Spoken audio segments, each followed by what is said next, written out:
want to restore your site to a previous version, go to Manage Backups and then select the backup you wish to restore and click on Restore. Select the file's extraction method. This is usually the default Write Directly to Files. Click to start the restoration. The backup will now be extracted onto the server.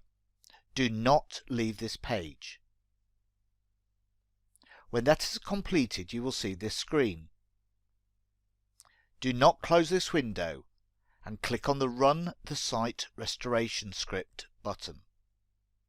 A new window will open for you to complete the restoration using the Akeeba Backup Site Restoration Script.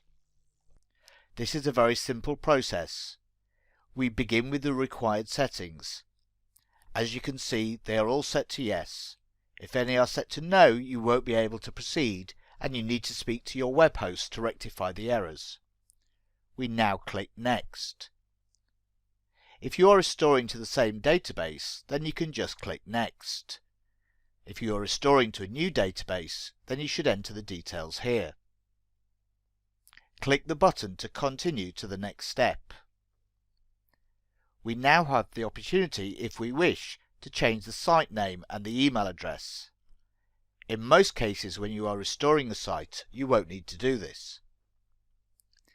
If we scroll down, there is also the opportunity to change the password and email address of the super administrator. Finally, click Next again. We're almost there. Click here to see the front end of your website, and then close this window. Click on the Finalize Restoration button. You will be logged out, and when you log back in, your site will have been restored to the previous version. Note: restoring on top of your site will not remove any files that were added since the last backup.